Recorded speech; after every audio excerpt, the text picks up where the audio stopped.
soyez curieux. Soyez curieux et n'ayez pas peur, mais sachez ce que vous valez. Soyez curieux parce qu'il faut s'intéresser à tout et tout le monde pour trouver le filon, travailler son réseau au final. Ne pas avoir peur qu'on se vende ce que vous voulez, ne pas avoir peur d'échouer, de recommencer à zéro et de commencer une nouvelle aventure comme moi, comme ce que j'ai fait. Et oser parce que c'est pas en restant dans votre zone de confort que vous allez réussir à atteindre vos objectifs en fait.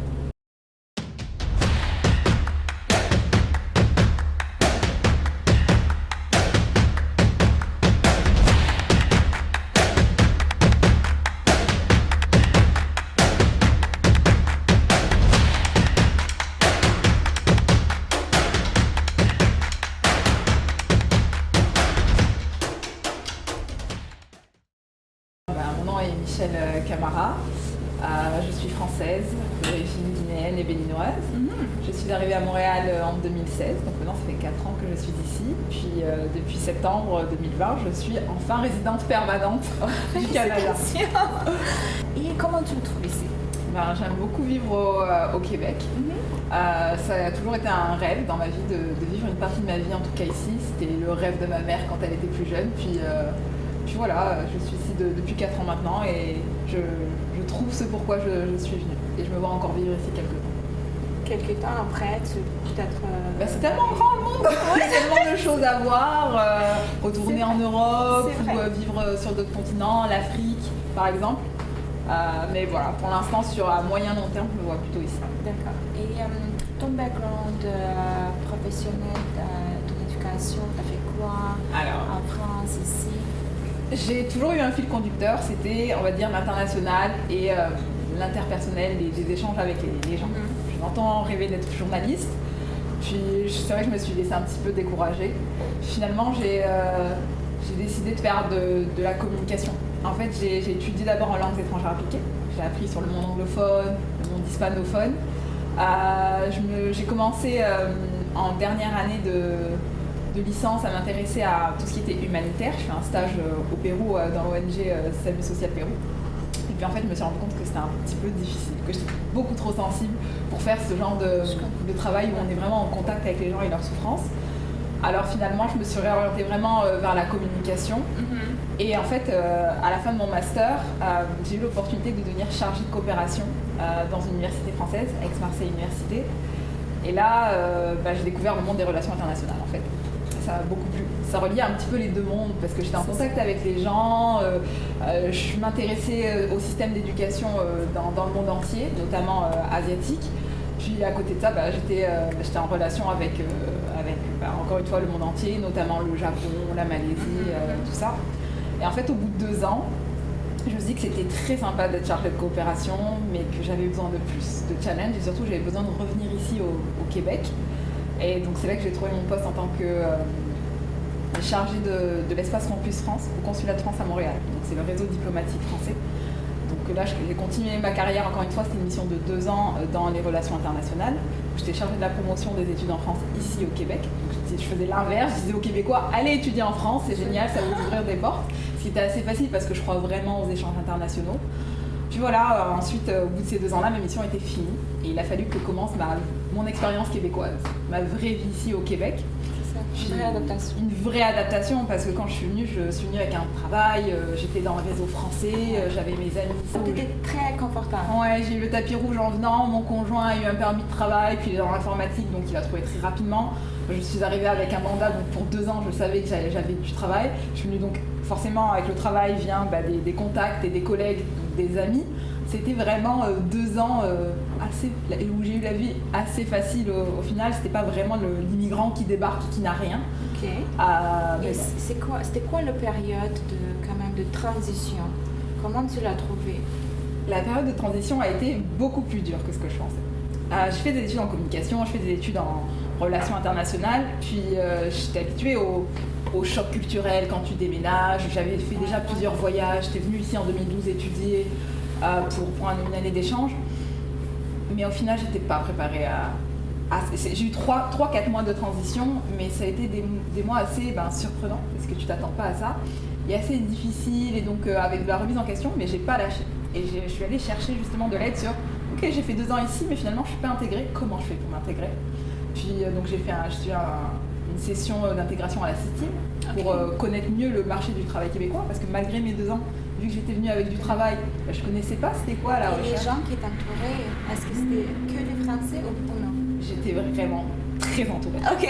Oui. Autant des Français qui étaient là depuis longtemps et des Européens qui étaient là depuis longtemps, mais aussi beaucoup de nouveaux Français qui étaient arrivés comme moi pour 2 ans de mission.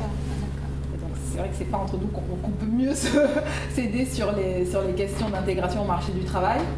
Et c'est peut-être ça aussi qui a été justement difficile.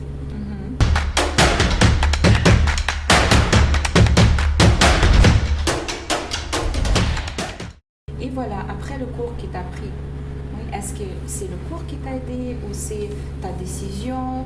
C'était quoi Je dirais que le cours à la CITIM m'a mis comme un coup de fouet. J'étais au final assez négative dans ma recherche d'emploi parce que je comprenais pas. Ça faisait 2 ans que j'étais là, j'avais noué quelques contacts et je comprenais pas que j'arrivais pas à trouver dans mon domaine, en plus les relations internationales. Dans le cadre universitaire, à Montréal, il y a énormément d'universités. Montréal est une ville qui attire énormément d'étudiants internationaux. Je ne comprenais pas pourquoi je ne trouvais pas. Donc j'étais assez négative. Et après le cours, en fait, à la CITIM, j'ai compris que c'était aussi de l'attitude. L'attitude et la façon de se vendre, la façon d'appréhender le marché du travail. On te apprend qu'effectivement, tu connais des choses, tu as ton diplôme, mais ici, ça ne fonctionne pas. Donc, ça ne fonctionne pas comme ça fonctionne chez toi. Donc déjà, il faut s'ouvrir à ça, il faut être conscient et vraiment l'intégrer. Ensuite, il faut savoir se vendre. C'est pas négatif de se vendre. Et puis, un entretien d'emploi à la française et un entretien d'emploi à la québécoise, c'est pas la même chose. Le CV n'est pas le même aussi. J'ai dû refaire mon CV, alors que j'étais très consciente de ces choses-là. Pourtant, j'ai dû reprendre tout ça du début, alors que je pensais l'avoir. La CITIM, le stage de la CITIM m'a vraiment fait comprendre que j'avais pas toutes les nuances. Est-ce que tu peux parler, s'il te plaît, à propos de Réseau Habitat? Puis, c'est quoi l'offre? C'est quoi la valeur que ça donne? Puis, quels sont vos partenaires, par exemple? Et qu'est-ce qu'ils vous offrent comme des services et à qui? D'accord. Alors, le réseau Invita, tu sais, il est parti de mon expérience à moi, des difficultés qu'on peut avoir, de la nécessité d'avoir un réseau pour s'insérer sur le marché du travail, puis grandir dans ce marché du travail. C'est très important un réseau ici au Québec. Puis Invita, en fait, c'est la concrétisation et l'organisation de cette entraide-là. Plutôt que moi d'aller chercher ce contact-là, puis de me le garder, je me propose de le partager en fait à d'autres personnes. Et en fait, le réseau, il fonctionne comment? On a des personnes qui vont être plutôt à la recherche, des étudiants, des jeunes femmes en début de carrière ou des personnes qui viennent d'arriver. Et on a ce qu'on appelle nos membres accomplis, qui sont des professionnels bien intégrés ici sur le marché du travail, qui ont réussi leur carrière et qui ont envie de redonner en fait et de permettre à des jeunes femmes qui pourraient être malmenées par le marché du travail de s'armer, de s'outiller pour réussir tout simplement et s'épanouir professionnellement. Les mentors. J'y crois en mentorat, j'ai plusieurs mentors en fait dans ma vie et je l'ai eu toujours des mentors. Alors je comprends que c'est tellement important, surtout dans un nouvel pays, c'est ça? Surtout dans un nouveau pays, oui, où tu n'as pas tes repères et cette personne-là, c'est un peu ton repère quand tu rencontres diverses situations. Cette personne-là, elle est là pour t'aider. Après, on a aussi les cercles d'échange. Les cercles d'échange, ça part vraiment, comme tu disais, un petit peu des inégalités ou des discriminations qu'on pourrait subir. Alors oui, il y a des ressources au sein de